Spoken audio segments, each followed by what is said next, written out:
Today is Monday, July 21st, 2025. My name is Patricia Garcia, and I'm interviewing Reyna Grande for the Oral History Project as part of the Macondo Writers Workshop Oral History Project. We're on the campus of Trinity University in San Antonio, Texas, and it is the summer gathering of the Macondo Writers Workshop. Thank you for agreeing to this interview. This interview is being recorded, and the unedited copy will be housed in the Netta Benson Library Archives and Special Collections at the University of Texas in Austin. Please know that if there's anything you do not wish to discuss, I will honor your wishes. Also, if you need to stop to use the facilities, please let us know. If there are topics you wish to discuss and I haven't asked about it, please do bring them up. All right, so early life. You've written about your life growing up in Mexico and in the U.S. in two memoirs, The Distance Between Us and A Dream Called Home. So what stories growing up did not make it into these books that were especially important to the formation of your identity and your writing life? So I'm sorry to interrupt before you start. You're getting a little. Oh, sorry. Okay. Go ahead. So what's not in the book that you would want to share that are important to your identity and your life as a writer? I don't know. I think I included maybe too much in the books because when I was writing memoir, I came to memoir as a novelist. And so when I was writing memoir, I didn't really know the guidelines for the genre. And so sometimes I feel like maybe I overshared. Do you feel the second memoir? What did you learn from writing the first memoir that helped you with the second memoir? I would say the main thing I learned was theme, how important theme is in memoir. And that was something I struggled with the distance between us. Like, it took me 4 years to write, and it took me a while to figure out that the theme for the book was distance. And I was writing like all kinds of distance, not just like physical distance, but emotional distance and all other kinds of distances. So when I started writing A Dream Called Home, I knew that I had to identify the central theme for the book right away. And so I decided it was going to be home and belonging. And that really helped me because then I was able to select which moments, which experiences of my life I was going to write in that book. And so every single chapter in A Dream Called Home ties back to that theme of like either I'm leaving home or I'm trying to find home and belonging. I'm creating a home for myself. And so that if you look at each chapter in the book, like home is very, very important. And with the first memoir, with The Distance Between Us, that's covering roughly the first 20 years of your life. Yeah. And A Dream Called Home, if I remember, the next 10. So, that is a shorter amount of time to cover, but to have that more thematic elements. Yeah. See those connections in there. So how did writing about your early life and your family and your education and your journey, how did that help you understand your identity as a Latina and as a writer? Well, I think for me to really find my place, I had to figure out what my place was in my family first. And exploring that, exploring my childhood, my adolescence, my early adulthood, it really helped me to understand like how I was part of this family, how my family impacted me and shaped my identity in many ways, and how like I had to break free of some of like really damaging cycles, and I had to go on to break some cycles, and then also the struggle of recreating some things because of my upbringing and my conditioning. And I think like it was really helpful to like really study myself, analyze myself, because then that helped me to see what I needed to change in order for me to really make a difference in my life, but also in the lives of my children.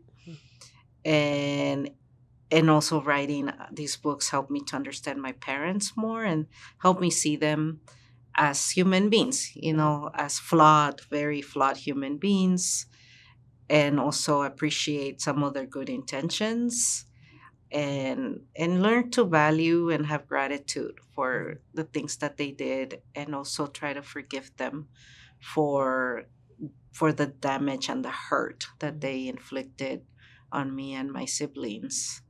But ultimately, I really do feel that um, all of those experiences that I've had within my family then helped me to discover who I was and how I wanted to belong, what was my place outside of home, and to really feel that I could use a lot of the things that I learned, especially like resilience, perseverance, in my career as a writer, Mhm. and navigate some very like difficult spaces or uncomfortable truths. So I learned a lot Mhm. from my home, and having to look out for myself and develop some really like tenacity and ganas and inner strength, to face the world and to understand that I do have what it takes Mhm. to overcome obstacles. Well, I know you've written about that experience, and I recall a conversation that you had with my students about being a writer, but also promoting yourself as a writer and pushing yourself into those spaces. And I remember a student asking you something about, but I just want to write, and you said, but do you want people to read your writing? And so recognizing that that Hmm. is a challenge. Definitely see where that comes from. Um, what experiences outside of school, such as hobbies, jobs, community groups, had a major impact on you growing up, for better or for worse? So I know you talk about your music in high school and um, a distance between us, but what sort of Hmm. things outside school, outside of family too? Um, well, we were talking about jobs, Mm, student jobs that I had. And I really loved those jobs. I mhm, feel they really help to shape my growth in mhm, many ways. Like for example, when I was at Pasadena City College, I was a English tutor, and that really helped me because I was an English language learner, mhm. and for me to now be tutoring English was really helpful because I discovered how you learn so much when you teach others how to do something. And so when I was tutoring English, I myself was teaching myself more of the language. It was also amazing to me how like I was tutoring native English speakers and their English was so terrible, Mhm. and I was a like ESL student, and I had better command of the English language than people who like that was their first language. So that also made me feel more confident in my English speaking abilities. um, I also really loved working in the maintenance department. I used Santa Cruz. I learned how to patch holes in walls, how to paint, how to refinish furniture, how to do all these kinds of things, how to snake drains, and those are skills that really helped me later on because when I became a homeowner, I would tile my own floors. Mhm. I would paint my own walls. I did all these things that to this day I still use a lot of those skills that I Mhm. learned. And it just made me feel like really proud of myself for learning all those Mhm. things. Yeah. It's so interesting that you learned that as through working. And did you learn any of that things from your father, because he was in charge of the Well, I mean, apartments and I didn't really learn much from him because uh, as a Mexican male, he Mhm. didn't really quite believe that like he should be teaching those Mhm. things to his daughters. Mhm. He definitely taught my brother things, but I didn't really Mhm. learn much from him in that regard. But I learned it at work, Mhm. and I learned it from my boss, who was a woman. Mm. And she would like, handle the drill and handle hammers and all these things the same way I had seen my father do. And so I was so in awe of her. And it was very validating to know that as a woman that I could learn how to do those things too. What about your music? And you also are an artist as well. You draw. Yeah, with music, I was very grateful that my public school gave me access to music, because when I started junior high school, my counselor put me in the band, and I was able to learn how to play the saxophone and the clarinet and the bells, the piano, and I discovered interest in music that I don't think I would have discovered if I hadn't had access to these classes and to these instruments that I could borrow and take home with me. And what was so beautiful about music was that at the time when I was still learning English, music gave me the ability to express myself without requiring, speaking perfect English. Like I could just play the saxophone, and music is a universal language, and so it gave me that freedom to like express myself through the language of music, and and it was in a way where I didn't feel the stigma of being an English language learner or having, a thick Mexican accent when I spoke English. Like in my music, you couldn't hear any of that. And so it was very liberating to be able to play music and to have that opportunity. It also really encouraged me to be more artistic and to be part of more of the mainstream culture in my school, because I was participating in like the Christmas parades. I participated in the Rose Parade 3 times, Amazing. and so I was doing Did you do football things. games too? Yeah, Yeah, like going halftime? to football. Yeah, participating in the football games, the halftime, homecoming. So like it gave me access to to to being able to feel like a normal teenager, and to blend in and to feel that I belong in those spaces in a way that I feel I might not have been able to Mhm. belong. So in college, so I'm thinking about Dancing with Butterflies, and I'm thinking about your discussion of the folklorico dancing. And Mhm. did you dance folklorico? I did when I was at UC Santa Cruz, Okay. and I was really struggling with feeling the culture shock at Uh-huh. UCSC because it was mostly white. They weren't at the time it was in a Hispanic serving institution, and the Latino population was pretty small. And then I found out that there was a folklorico group on campus, and so I joined, and it was so such a beautiful experience because I had never really been exposed to folklorico before, and so I wasn't familiar with the dances, the regional dances in Mexico, and how like each state has its own unique dance and costume and music.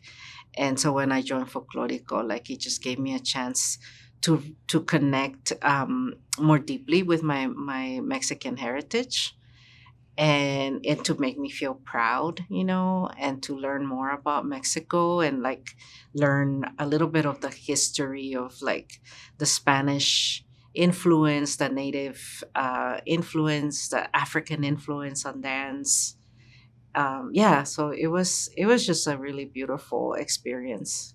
I think that's such an interesting contrast that music and band in high school helped you feel part more of American culture, and then turning to the folklore made you think about your Mexican culture. But Mhm. I think that speaks to the power of art, Yeah, right? and I really needed it too because I was at the time when I was at UCSC, I I had become way more American, Mhm. and I had lost touch with my Mexican part, like my Mexican identity, even with my English, like I speak English better than I speak Spanish, even though Spanish is my native tongue. And so at that time, like I really needed to find ways to reconnect with my Mexican culture. And so it wasn't just like folklorico, but then I also found out that there was a Spanish class tailored to kids like me who grew up speaking Spanish but never really had a formal education in Spanish.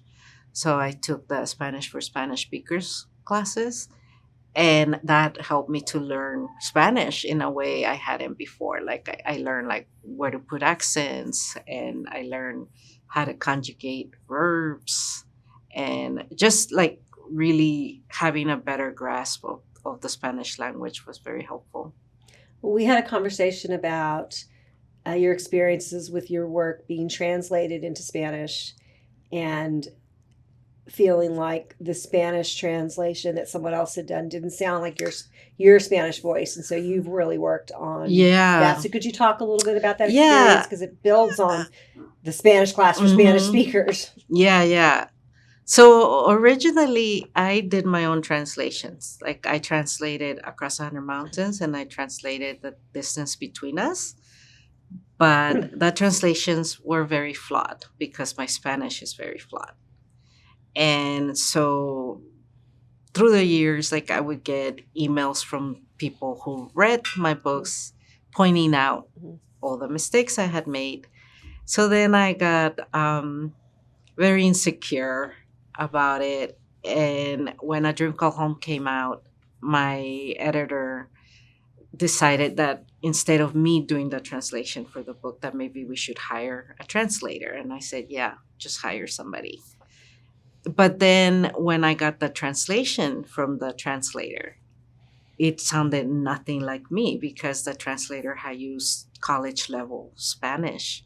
And when I read it, it sounded like I couldn't even understand my own book. Like I had to keep looking up words in the dictionary because like in every single paragraph there was vocabulary there that I had no idea what it was.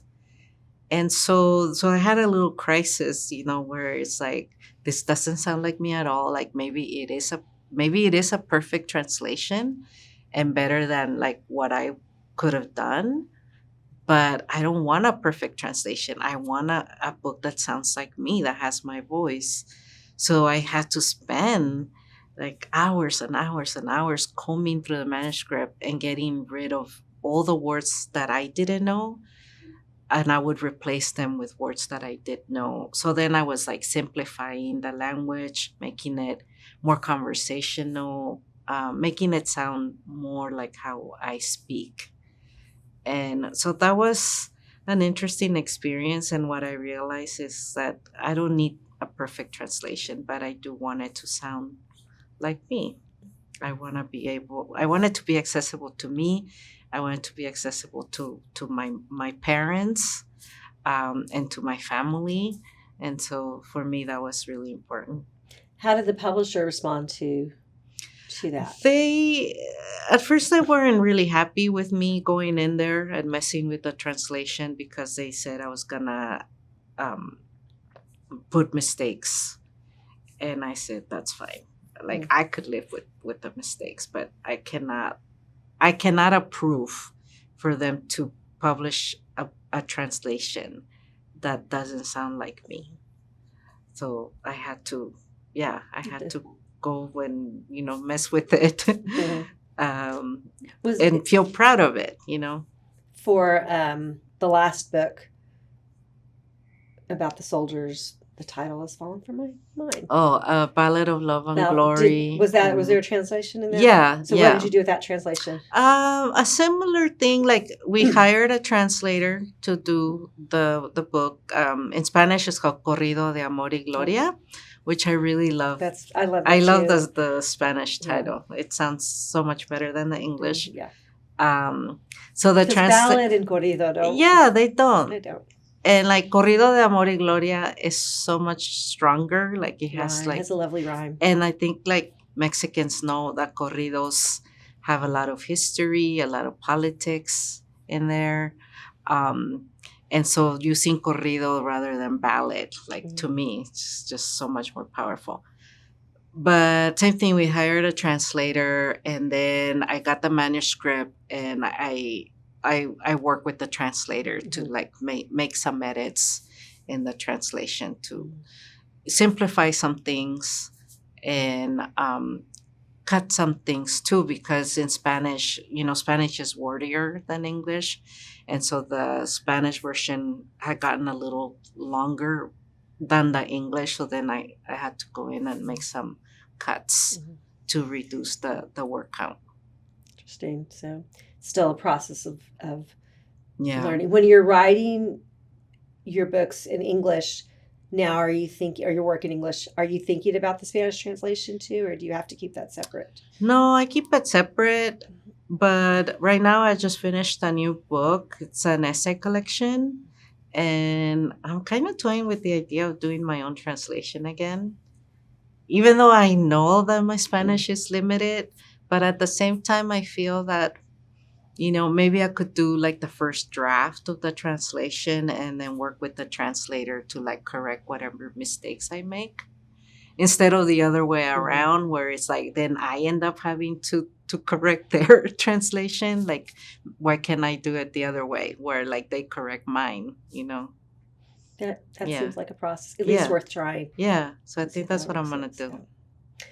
So back to college. I think your comment about the Spanish for Spanish speakers got me thinking about that. But you write about your college experiences in both your memoirs, but just for this oral history, just to clarify for people watching this. So when you graduated from high school and you went to college, what was that? Where did you go first? And then I know you went to UC Santa Cruz. Did you do a community college before? Yeah. Mm-hmm. And that was Pasadena. Pasadena City College. Yeah. And then you transferred to Santa Cruz. So thinking about that journey and your journey to become a writer, even though you've been writing all along, how did those experiences, especially that move from community college to university, how was writing a part of that? And what sort of writing did you do in college that you think about now as you continue to be a writer? Well, writing has been a part of my life since I arrived in the US, because when I was in 5th grade, my school had a writing competition and all the kids had to write a little story. And my story got rejected, because it was in Spanish and my teacher didn't read in Spanish. So she kind of didn't include the little stories that were written by the Spanish speakers in the class. But I got hooked in like just being given permission to write my own little story. Like, I just thought that was amazing.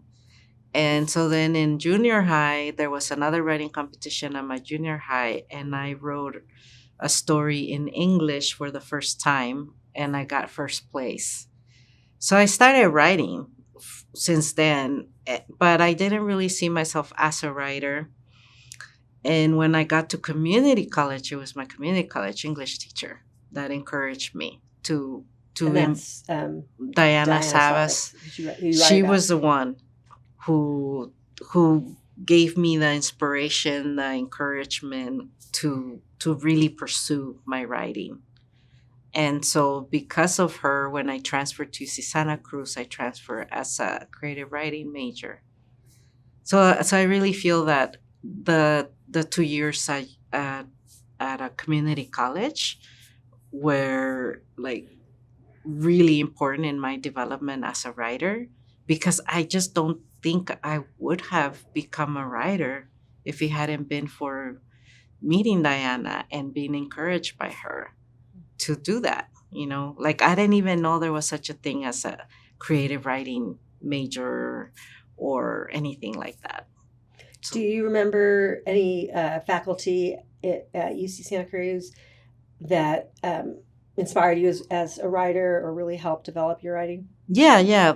And I'm still really good friends with her, with my teacher, Mika Perks.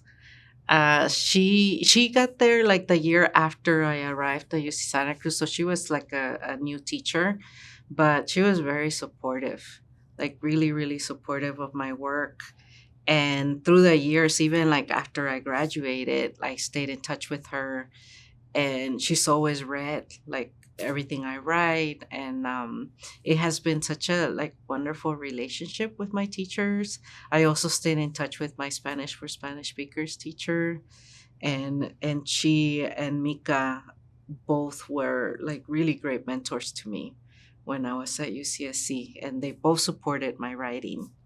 And my Spanish for Spanish speakers teacher was also, she would also teach Chicano literature.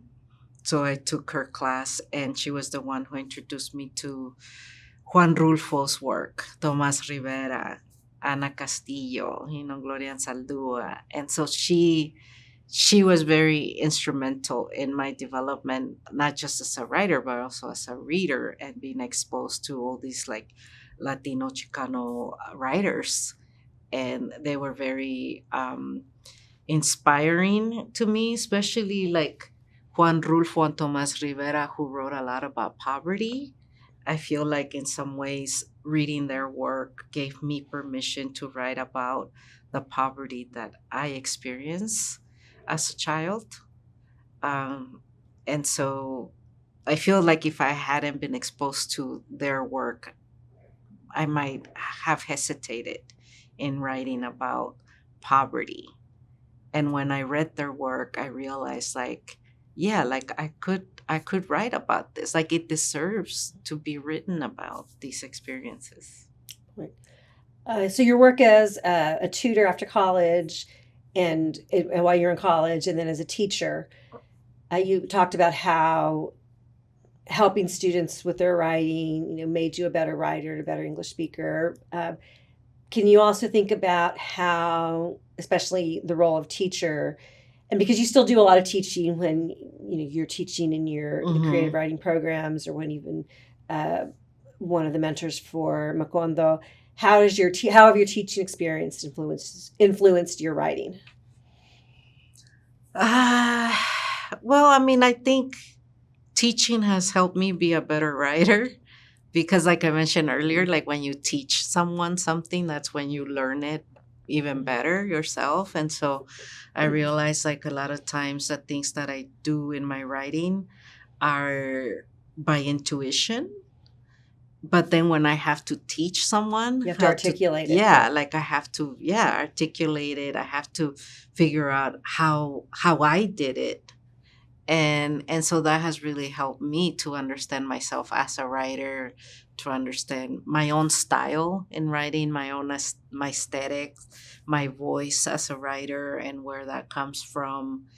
And so I've been able to then to teach like my approach to writing to other people, but also understanding that they have their own voice, they have their own approach to their writing, and being able to honor that as well. Like to try not to impose my style on them, but to show them like this is how I do it, but you should do your own thing and how you want to do it.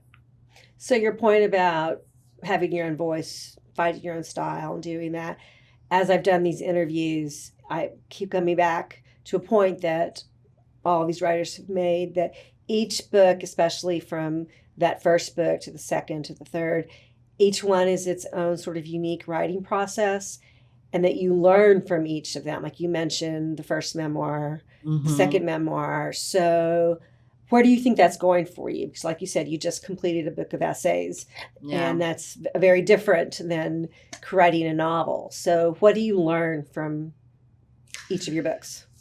I mean, I think books are like children. What works with one doesn't work with the other.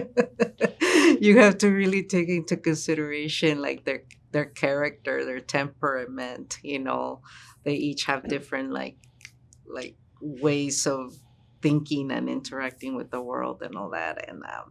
And so with my books, same thing. Like every I always think it's gonna get easier. It never gets easier. Like every single book comes with its own challenges, and yeah, they require like their own approach. um they're their own like world, and the characters are their own beings, and I need to adapt myself to that particular book. Um, but at the same time, like, I feel that whatever I learn from each one, I am able to apply some things. Like, for example, I'm really grateful that when I switched to memoir writing, I was a novelist first, because that foundation that I got from writing novels was so helpful for when I switched to writing memoir. And everything I learned as a novelist, I applied it to writing memoir, like, in terms of identifying the plot points, and like understanding story structure, and character development, and dialogue, and setting, all of those things that I learned from writing my novels. I was able to do that with the memoirs. And when you read the memoirs, they read like novels. Um, and then right now, with like writing my book of essays, it was really difficult because I had never done a book of essays before. But again, like, I try to draw from my strengths first, and then kind of work on my weaknesses as a writer. And developing a lot of patience has also been really important, because what what my books have taught me is that I'm in it for the long haul. Like, this is a marathon. It's gonna take a long time before the writing is good. Like, it's gonna be really bad before it gets good. And if I can just be patient with myself, and like, just be very diligent, and work on it, and work on it, and work on it, and eventually it starts to get fun. It's gonna be miserable until it gets fun. So many things in life are that Yeah. way. Exactly. So you are a professional writer, but like I mentioned, you talk about the other jobs. So you definitely know how to promote your work. I know we were talking about you haven't done a lot of social media, but I think you're great at how you use your social media to do that. But you're a public speaker. You've edited a number of, how many edited collections have you done? You've done. I've done one, and then One. I'm working on another one right now. So that role as editor, and as and for Macondo, you've had the role of as a teacher in Macondo as well. So can we talk about those jobs and how those jobs have contributed to your writing life? Well, I mean, I think as a teacher, it has really helped me, like I mentioned before, about learning about my own process as a writer. And it has also helped me to pay it forward, because I had great teachers. I feel like in many ways I am where I am now because I had those great teachers. And so I want to make sure that I'm helping the next generation, and that I'm giving back through my teaching, through my mentoring, of other young writers. So that has been really important for me. And also, one of the things I love about Macondo is just the community, and making really beautiful friendships, that I have been able to make throughout the years being here in Macondo. So whether I come here as a student or as a teacher, like, I always go home having made some new friendships that I really treasure. So one of the important aspects of Macondo is the idea that of social justice, of literary activism, that the writing that you all are working on makes a change. So for you, how do you define literary activism? How do you see the work that you write as activist? Well, I think I'm writing about issues that are really important in our society, like immigration, for example. That's all my work has touched on immigration. And the way I use my writing is to center the experiences of immigrants, to to shine light on how immigration impacts families and children and young people. And I feel that my work is part of the conversation that we're having as a society. And it also serves to push back against a very hurtful, damaging rhetoric about immigrants.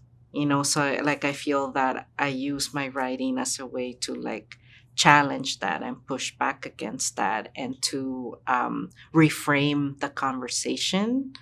So that's kind of how I see like my literary activism is for me to constantly use my writing as a way to push back against all that anti-immigrant rhetoric and to really like write stories of us as complex, complicated human beings that we are.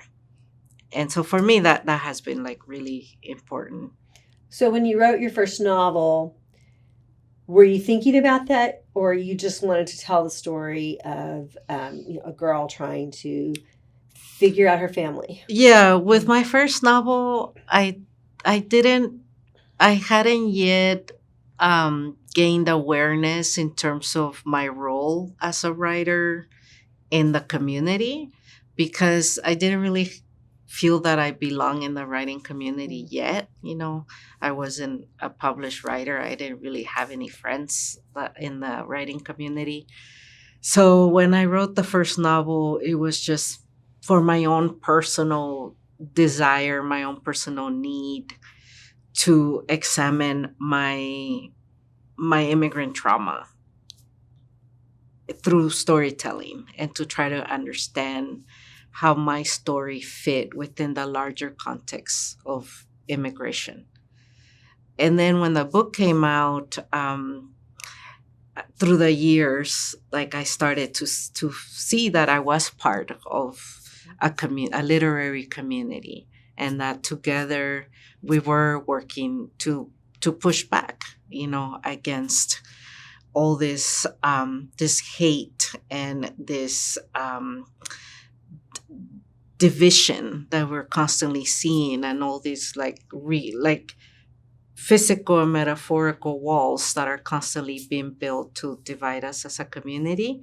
And so I started to feel that there was a place for me in that community, and that I wasn't like working alone, that I was part of something.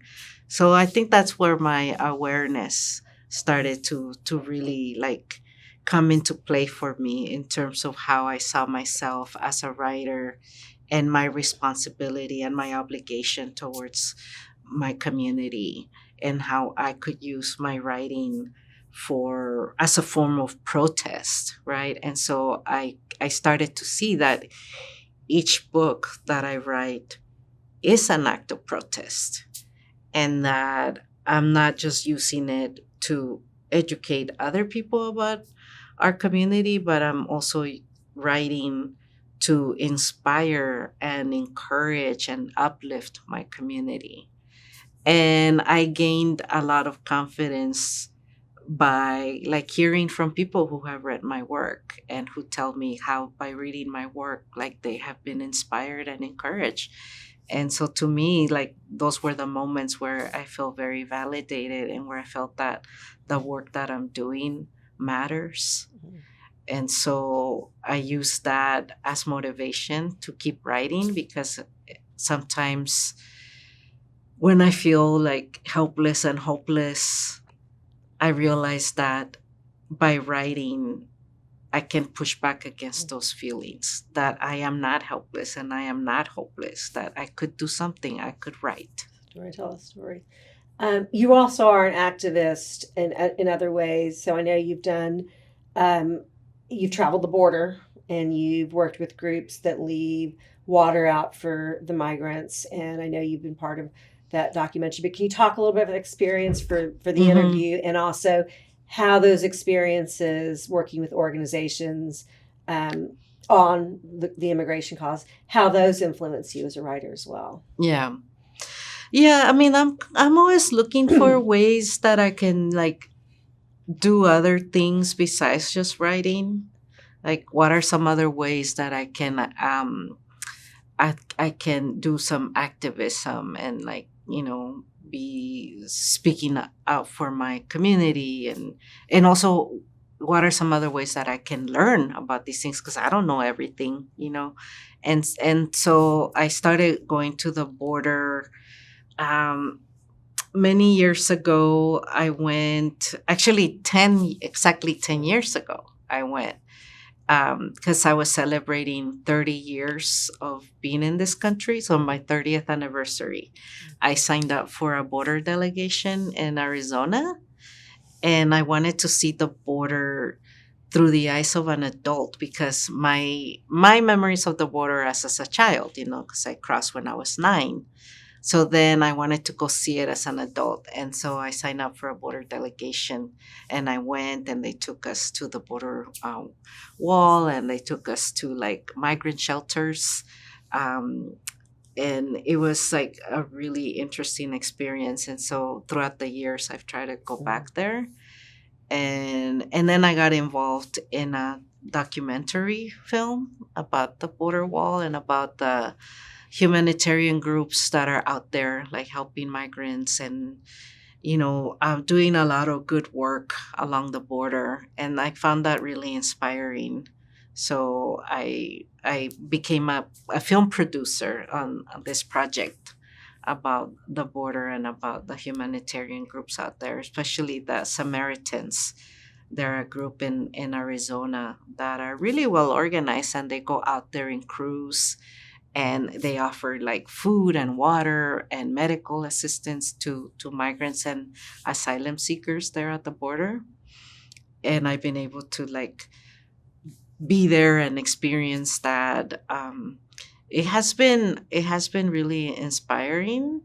It's also been a little bit scary. Like last time I was Hmm. there in August, that we got pulled over by border patrol, and we were being accused of being immigrant, like having crossed the border illegally or transporting migrants. And so that was kind of scary and infuriating because we were being racially profiled by border It was patrol. you and the filmmaker, the Yeah, camera. yeah, our film director. Mm. And we were locked up in the border patrol vehicle while they did a background check on us. And we knew like if we were white, they would not have pulled us over. They would not have like um, done what they did.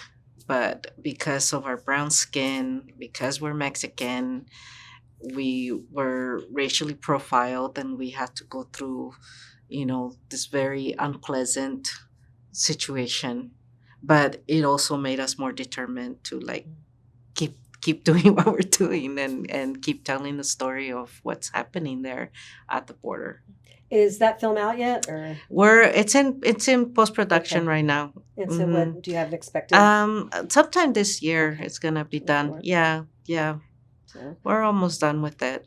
so how is that process of producing a film like writing, and what are you learning from that process? Yeah, I mean it's storytelling. It's a different form of storytelling, and Mhm. it also reaches new audiences. People who might not pick up a book, but they would watch a movie, for example.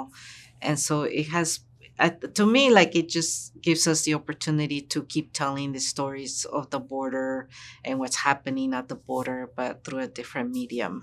And documentary film I find to be like really powerful, especially like the power of the image, like people being able to see like this is what's happening, which is something like when I write, like obviously like I'm using words to tell a story, but through film you're using images and sound, and that is very powerful. But I think about your work, and I know that, like in distance, you have the photographs, and so you Hmm. have that visual element. Or in butterflies, you have the line drawings of the dancers and very beautiful descriptions of them. So I always think of your work really appealing to that visual aspect as well as the the written word. Yeah. So, in thinking about your work as an activist and the communities you identify with, the immigrant community, the writing community, what expectations do you think those communities have of you? The question about, do you feel that responsibility to speak for all immigrants, which of course is an impossible task to do. So what does the community expect of you because of the work that you've done? Mm-hmm. And is that challenging? How do you respond to that? Is that ever exhausting? Mm-hmm.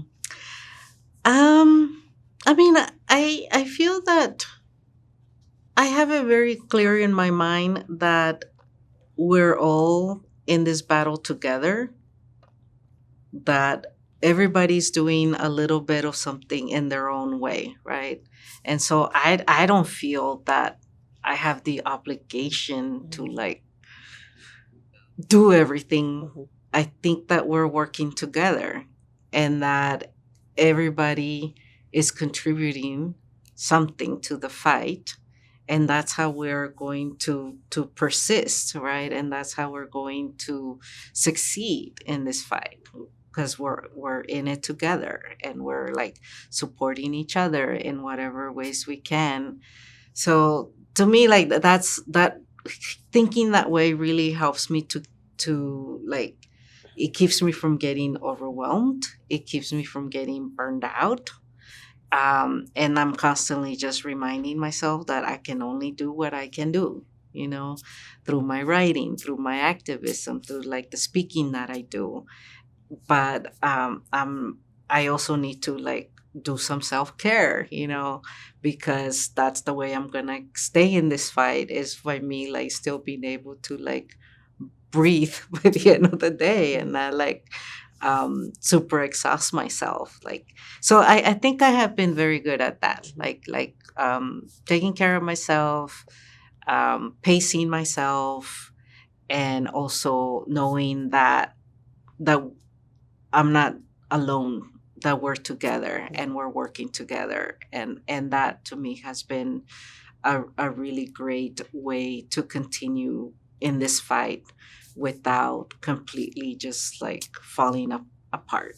Yeah. I think that speaks a lot to what you are able to do and what you can contribute, and where you can also find strength in what other people do as well. Yeah. So, And also like everybody has different strengths, like there are people who like are out there like marching, doing this, doing that, and then there's some of us who are in our office like writing, but like we're still doing something. Like everybody has a different skill, a different talent, that we're contributing to this fight, and so we have to honor that and respect that. So, before we talk about Macondo, I wanted to ask just one more question about the activism part of it. So, our question is, what does repair or healing look like in community-based literary work? And I think that community-based literary work is like the community of Macondo, right?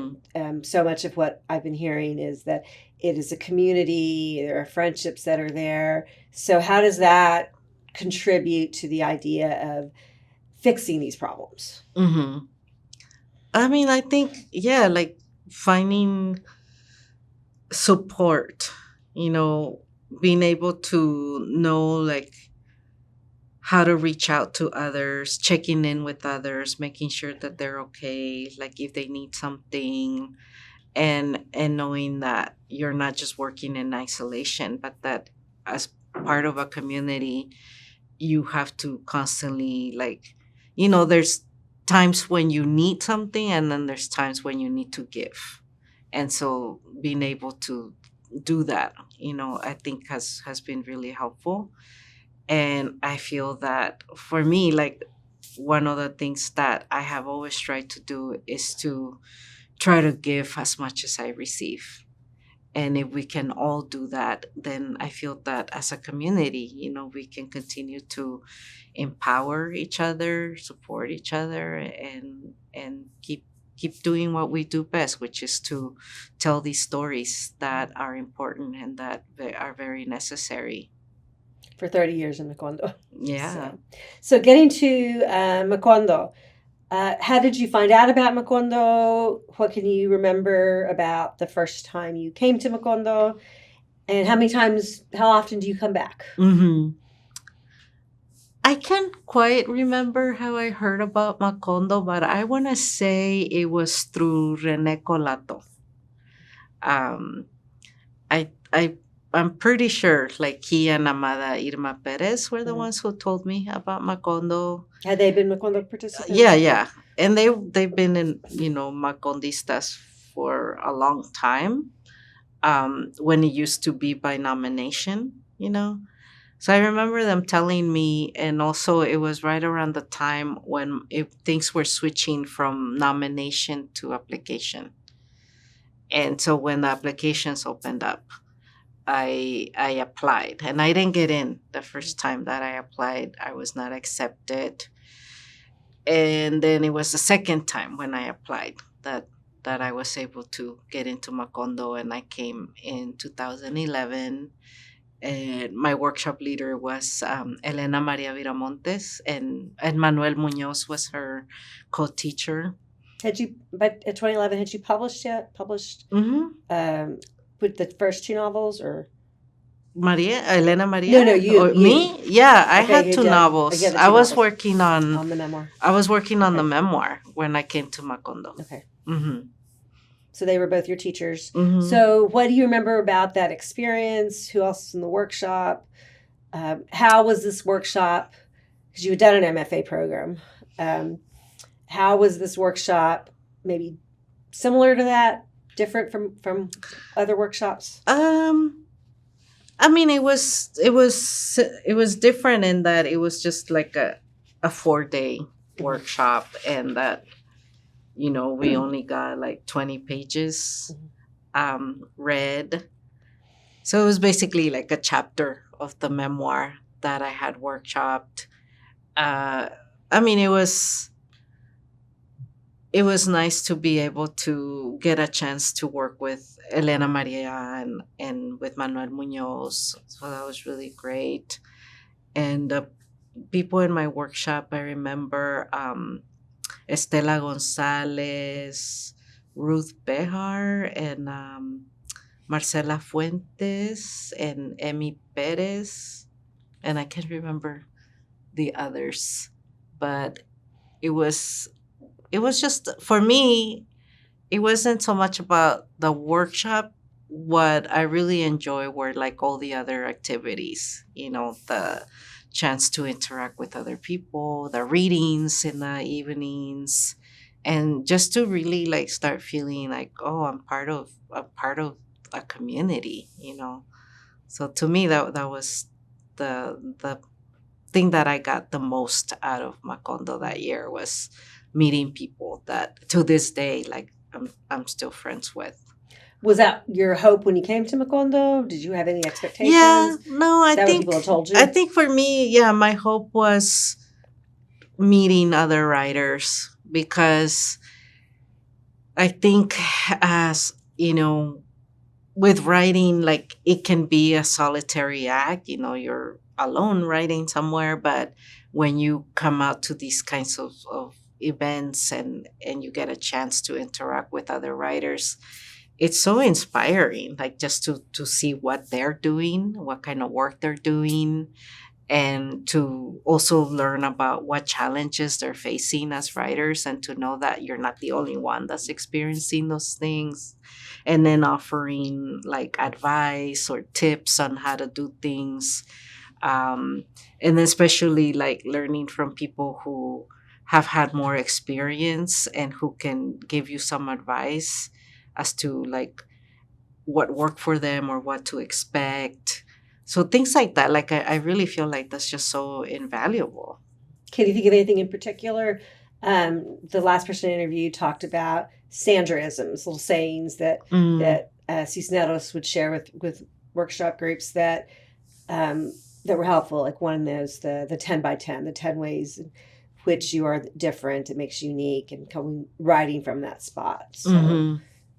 No, I think for me it was more about like having conversations with other writers about the challenges of publication or getting like media attention for your books or how to like survive a book tour, like practical things like that, like learning more about like royalties and contracts and what is non-negotiable in a contract, or hearing from other people's experiences navigating the publishing industry and trying to like learn about what should I expect, what should I be asking for, what kind of questions should I be asking, and then also like developing friendships with other writers where we can like exchange work and get feedback. That that has been like really helpful, like even with my new book, my essay collection, like I had some macondistas read my essays and give me feedback outside of Macondo, outside of workshop, and so that has That's been a great way really, yeah, to that has been continue really helpful. community. Mm-hmm. One thing that I was going to also ask about it, when you started teaching in Macondo, had you been teaching creative writing workshops before? Because I know now you're on faculty at two different places as a creative writing faculty. So learning how to teach creative writing, how did Macondo help you with that?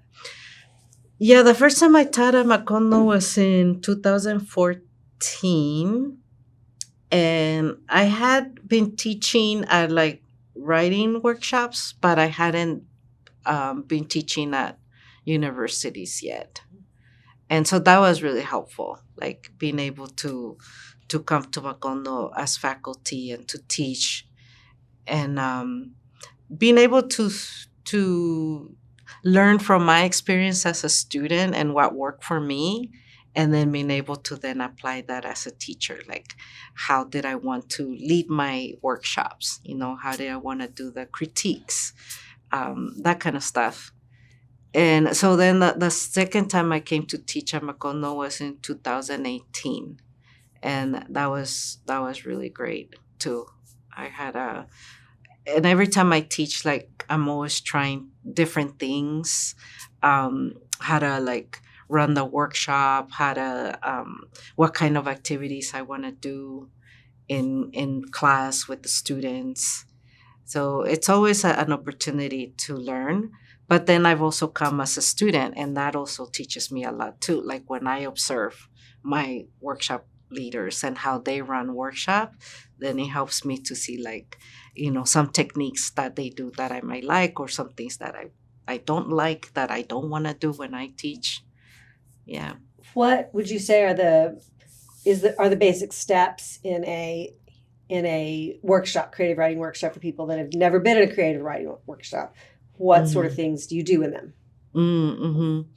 I really like critique workshops. Like I don't like generative workshops because I don't really enjoy them as a student, and I don't think I'm very good at doing generative workshop. Like you really need, getting people to as come a up with teacher, ideas. you need to be really good at coming up with some activities that are meaningful, that they're not just random, writing exercises. They have to be really meaningful to the students. And so I'm not very good at that, and I don't really like writing like on the spot, timed.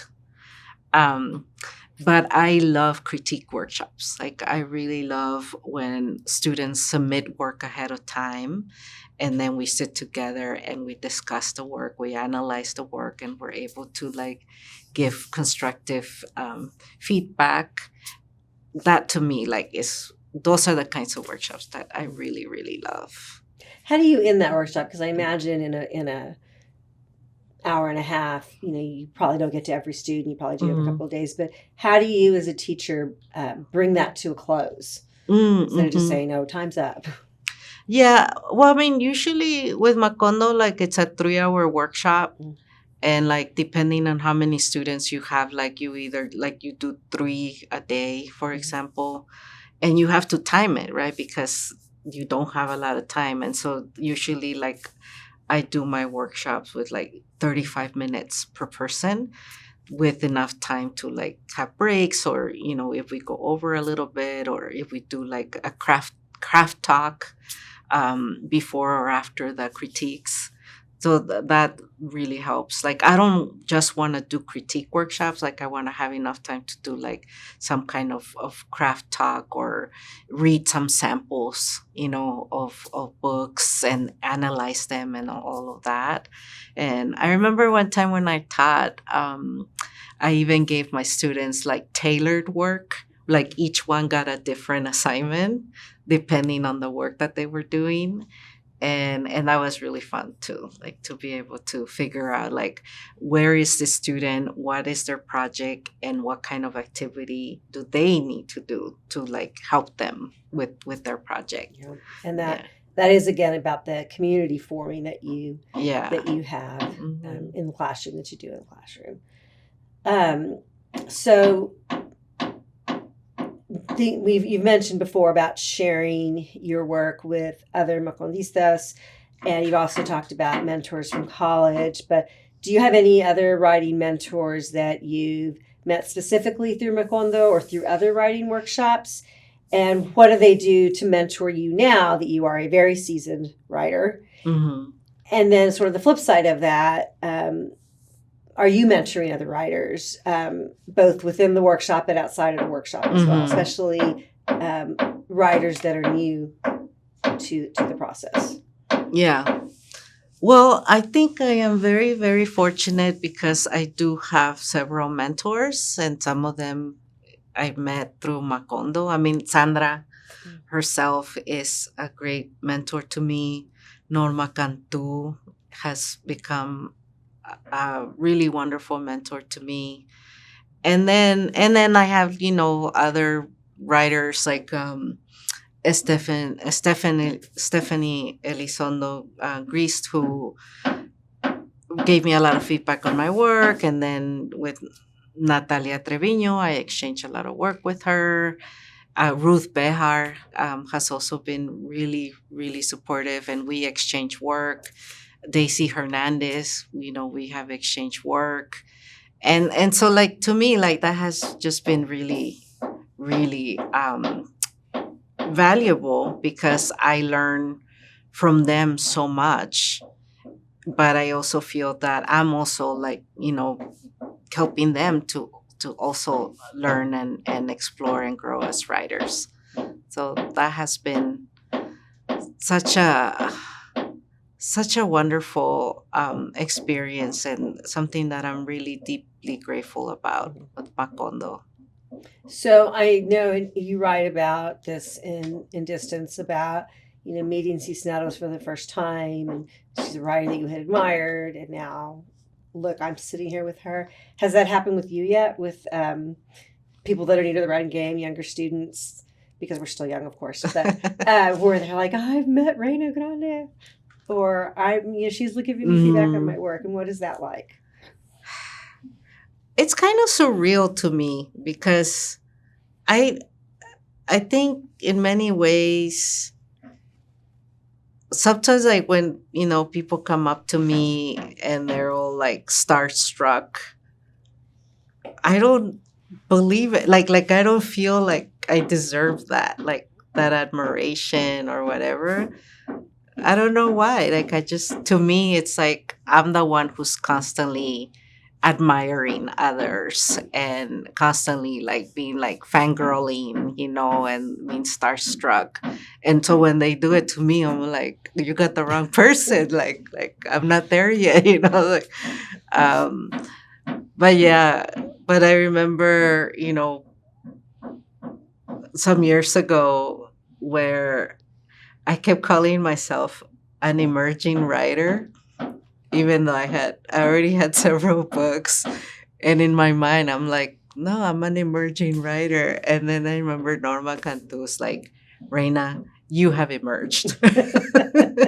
No, like, and so it's like so I had to stop calling myself an emerging writer. But it's like, I'm not ready yet. I'm not ready to emerge yet. But Yeah, I guess after 8 books, I have You have emerged. emerged. You have emerged. But that's great though that the experience has sort of come full circle in ways that I think it's good for you to hear that too.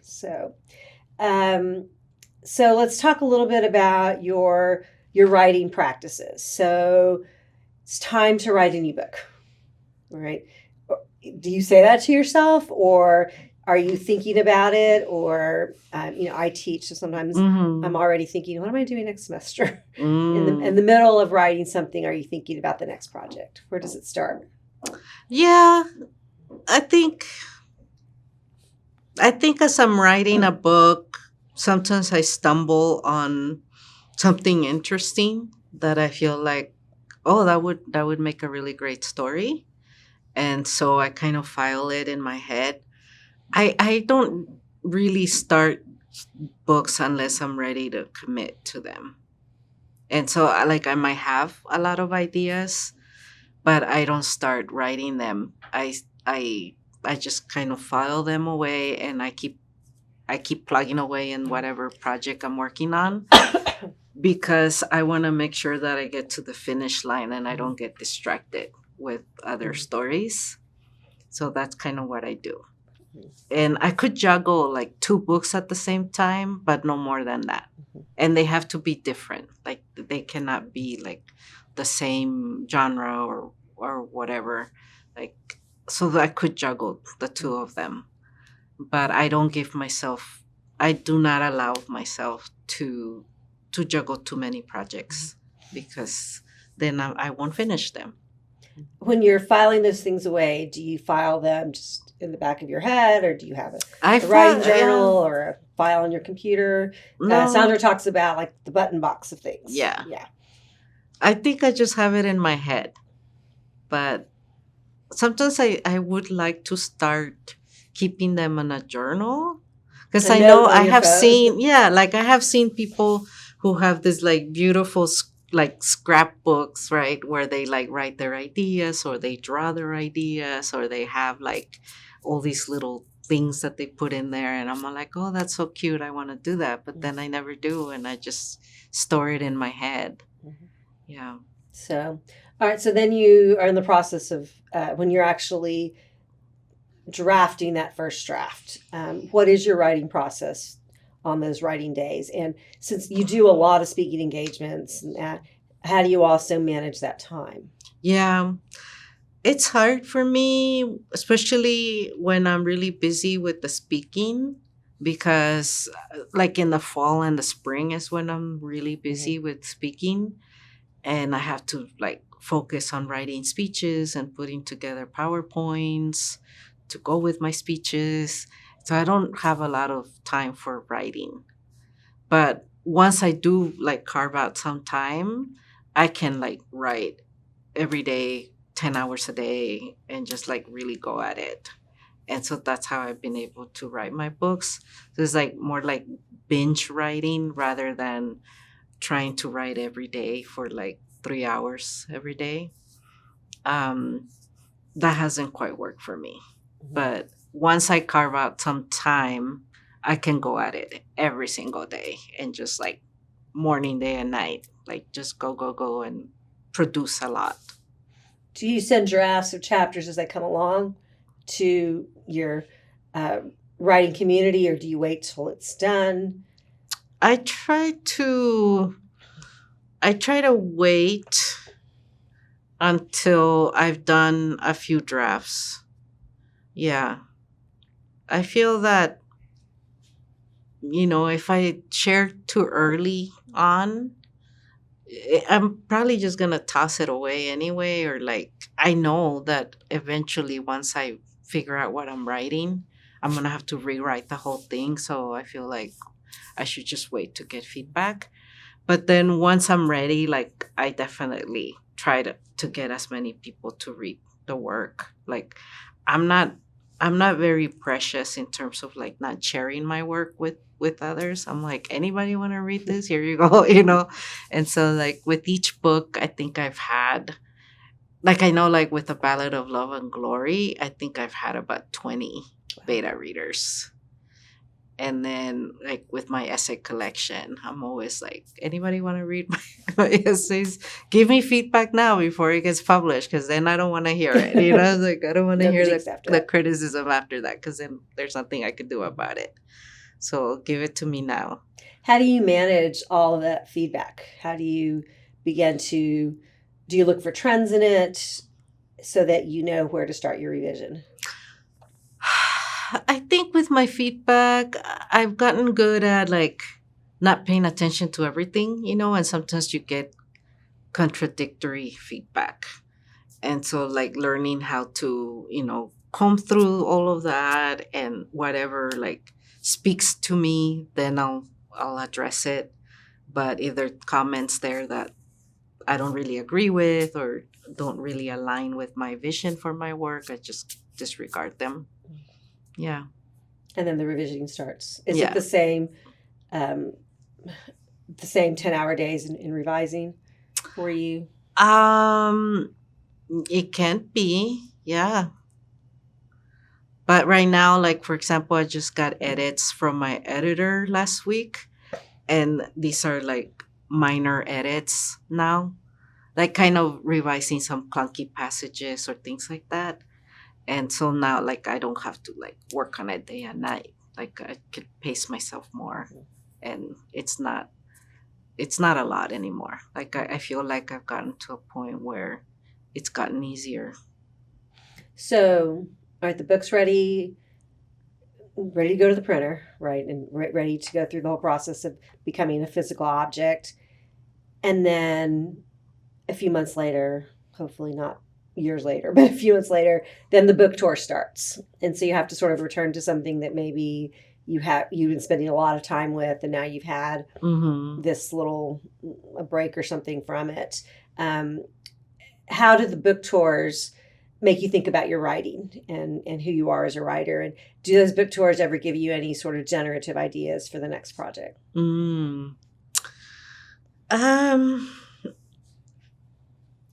Not, I mean, maybe yes, because once I'm out there promoting my work and I'm interacting with readers, sometimes they ask questions that made me think like, oh, maybe I can explore that in Didn't that another happen with book. Ballad? Like someone mentioned Yeah. Patricios to you. Yeah, like exactly. So, I mean, I got the idea for the novel at one of my book events that somebody told me about the St. Patrick's Battalion. And I was like, oh, wow, like that's really fascinating. And then I ended up writing a novel about them.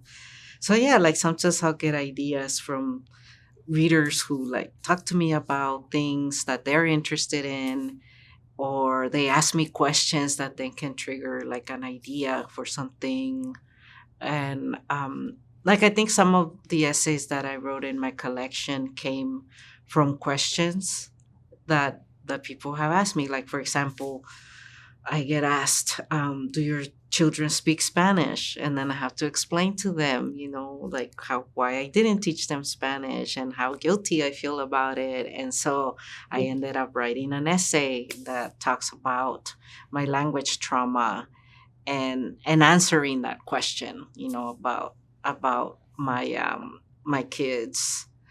So I feel that a lot of the speaking that I do generates ideas for the next book. Are all these essays new essays, or do you include anything that, because you write a lot of editorial pieces, opinion pieces? Have you like? I included some pieces that had been previously published, like the one about my language trauma was published in Nepantla Familias. That came out a few years ago. And then I wrote an essay about my mother that was published in Freeman's, California. So yeah, so I do have some essays that I have published elsewhere. And then I wrote some new ones. So, and when do you think when are you projecting that book will be? It's supposed to come out next May, 2026, if everything goes well. Yeah. Hopefully. If not, they'll change the pub date again. But yeah, hopefully this time I will make it to it. Yeah. So getting back to ballad, with that book, I think as compared to your other ones, you were really presenting about a historical time period and places you hadn't been. I know you have talked about and going to Ireland to see that as well. So, how did you develop that research process for that book, and then utilize that research in your creative writing? Because the last person I interviewed isn't was talking about academic writing and creative writing and where those things come together. So, Mhm. how did you put those things together, the research Yeah, and the creativity? I mean, I have to say I really struggled with that book because I had very little experience with that kind of research. You know, when I wrote Dancing with Butterflies, the research I did for that book was to go to a bunch of dance shows, Yes. and interview like dancers and dance directors and read a few books about dance. But when I was writing ballad, I was reading like some really heavy like books on like the US invasion of Mexico and the history of Texas and but the biographies of Santana and so it was a lot. And there and it's like being careful not to fall into that rabbit hole of just like endless research. Um but I really needed to have a really good grasp on that time period in order for me to write about it. And so a lot of times it was a lot of stop and go where I would write a scene, maybe two scenes, and then I have to go back to read some more to be able to like visualize what my characters were doing and what was happening. I had to do like a timeline of the events, the battles as they unfolded. And then I had to read journals of like soldiers, like journals, letters, so like all these primary sources. So it was a lot. And then I had to read like, for example, Santana was a aficionado of cockfighting. So then I had to read books on cockfighting and how do cocks fight and what are the different, like how do you like clean a cock and how do you like cut their feathers and whatever, like really get down to those like little details. And then Jimena was a healer, so then I had to research all these like medicinal plants and make sure that they grew in South Texas, that she had access to them in the 1840s, and that the huizaches were blooming when I said they were blooming, like so like I had to like double check and triple check like everything that I mentioned. So that was hard. And even like describing things, like I remember I described the cathedral in one of the cities, and I described it as having two steeples. And then later, when I was like fact checking, I realized that the second steeple was added in the 1920s. So there was actually only one steeple, not two steeples. So then I had to go and change that. So like that, Yeah. like it was a very, very thorough, like, But you sound like you enjoyed it too. well, at first I was like, me estaba jalando las greñas. But eventually I realized that what was important to me was really getting my research right. I didn't want my readers to question anything in the book, especially because I was writing, for example, about how horrible the Texas Rangers were. And I didn't want people to catch me on mistakes that I made in certain things, and then for them to question those things as well. That, oh no, Reina must have gotten her research wrong about the Texas Rangers, and they really weren't that horrible. And they really weren't like running around burning ranches and raping Mexican women and killing everybody. You know what I mean? Like, so for me, like even the smallest detail had to be right. so that then the reader could trust me and know that I did my due diligence and that everything that is in the book is as accurate as it can be. Well, as a Texan and as a South Texan, it resonated because, of course, you're from California, and there is that difference. So, are there any stories in California that any historical stories in California that appeal to you, get you to think about doing this again? Well, I got really hooked on this time period, and with the U.S. invasion of Mexico, I mostly wrote about the events that unfolded in Texas and in Mexico. But obviously, like there were battles in California as well. And there's a part of me that's been wondering if maybe I should also write about what happened in California and, the Californios that lost their lands because of the invasion. I'm also really interested in writing about the California gold rush from the Mexican perspective, which hasn't been told. And I mean, the first people that arrived there when gold was discovered were the Native Americans and the Mexicans. They were there, and they got there first, and then they got displaced by all these white people that rushed over to California. And so the Mexicans that were like, digging for gold and all that, they got displaced from that, and they were like killed or injured or threatened. And so, a lot of the Mexicans didn't benefit from the gold rush whatsoever. So I kind of want to tell that story too. And so I'm always thinking about like, what are these stories that about my community that have been left out, and can I write about them?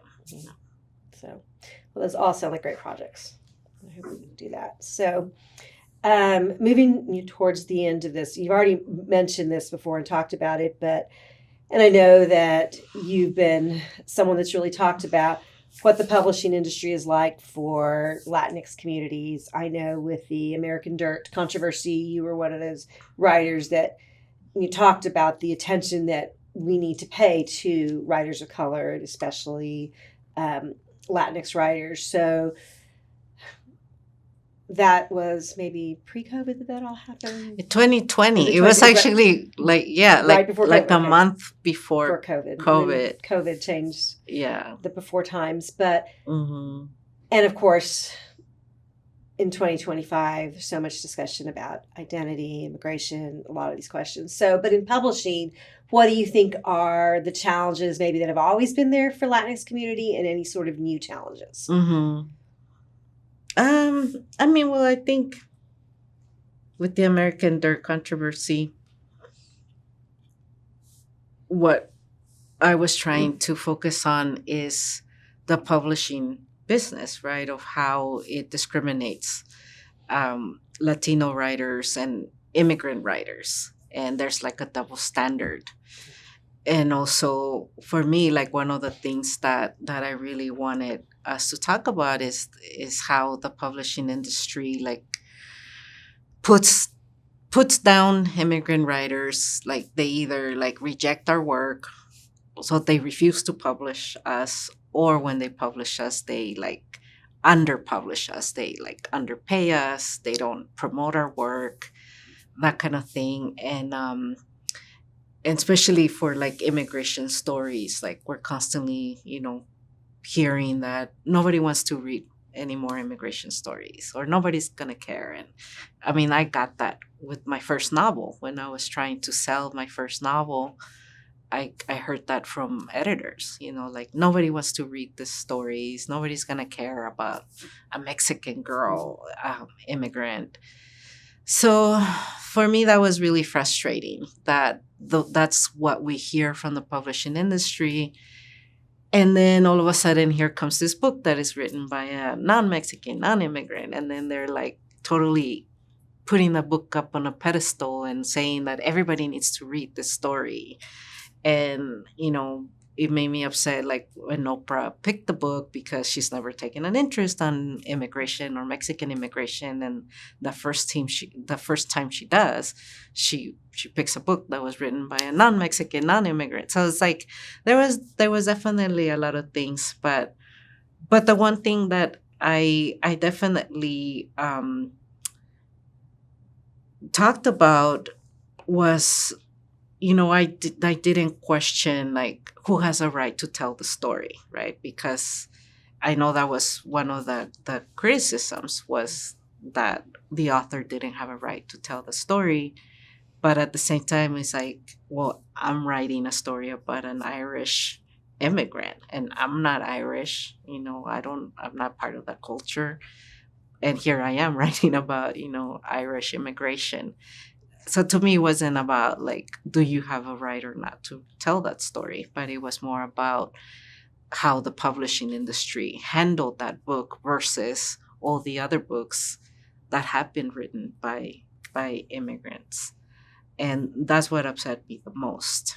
And even to this day, like we're still seeing that after the controversy, publishers try to make more of an effort to publish more writers of color, more Latino writers, but then things went back to the same. For a And moment. so, yeah. For a there moment, was- there's this commitment, and Yeah. then it goes away. Yeah.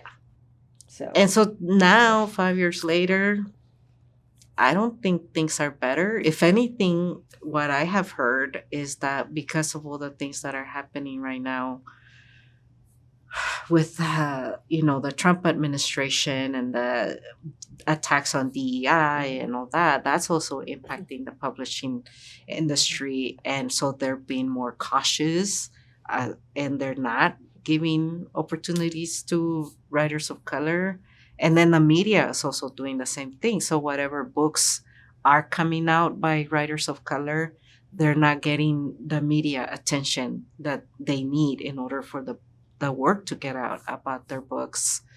So it's tough right now for us writers, and it's really sad, that we thought we were finally gonna like see things change, and they change for like a second, and now it's back to the same or worse. So my colleague, Oscar Casares, was talking about, he came to my students and he said, the first book I wrote was in the early 2000s. It was about the border, and it was deemed very timely, important to the moment. And he said, and I'm still writing about it. Mm-hmm. And it's still very timely. And it's what you say about immigration too. Yeah.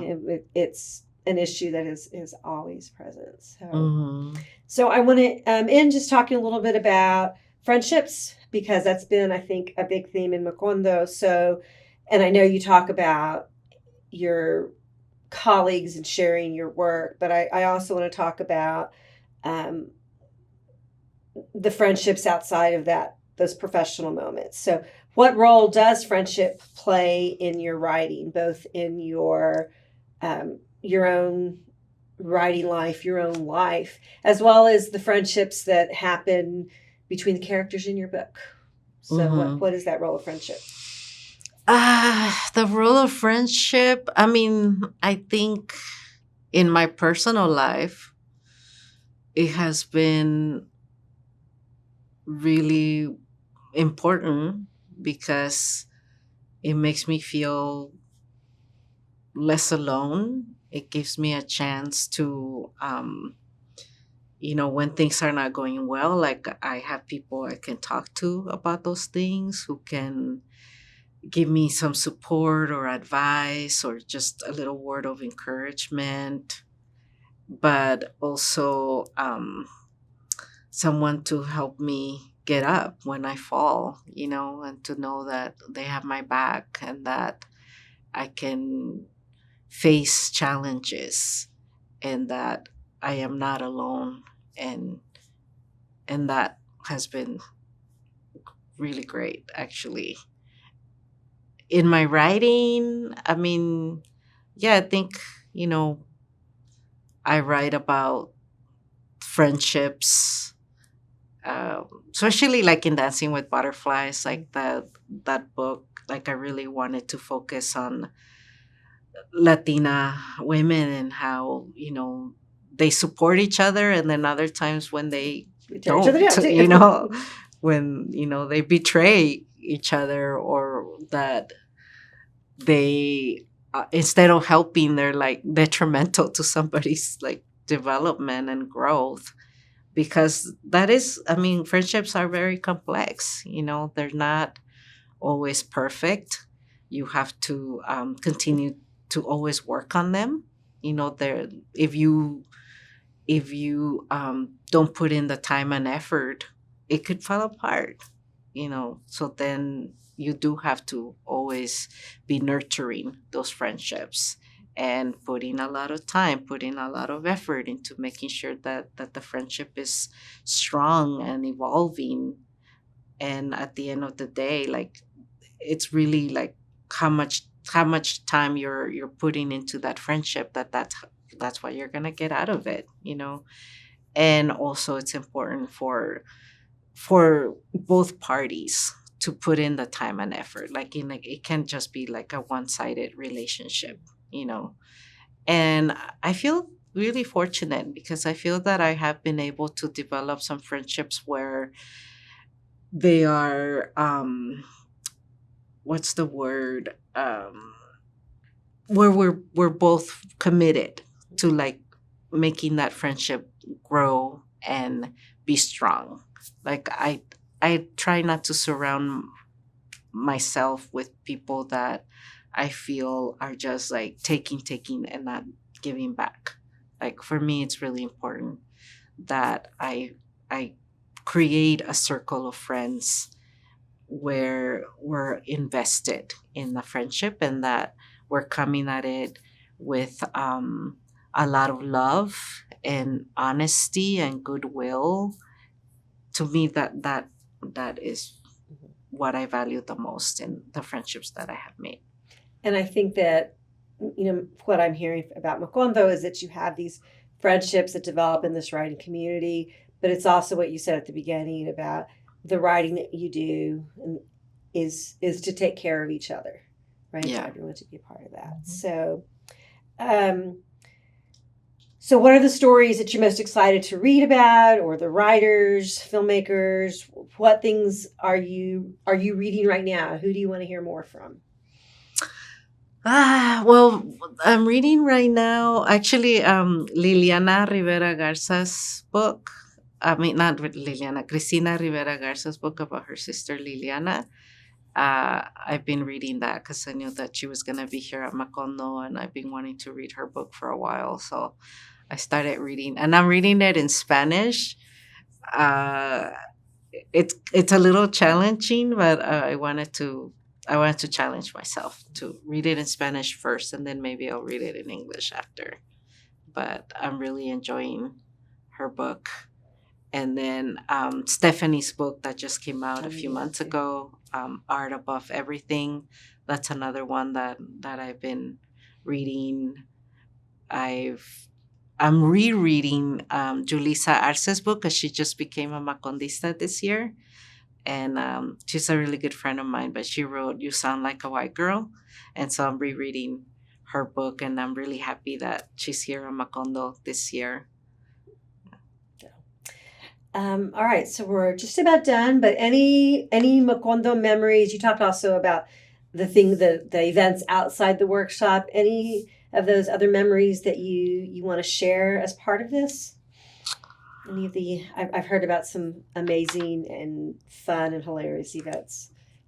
Okay, with one of my favorite Macondo memories is when I went dancing with Javier Zamora and Yosimar Reyes here in San Antonio. I can't remember the name of the place we went dancing, but we were there till 3 a.m. What kind of dancing? Like salsa dancing? Yeah, like cumbias, okay. And you know what? It was so much fun, and I definitely tired out Javier, and then I switched to Yosimar, and it was so much fun. Like that is one of my favorite memories That's of wonderful. Macondo. It's just dancing. Dancing with Macondo. Yes. So, all right. Well, thank you very much for this time and for the interview and for your amazing work. Oh, thank you.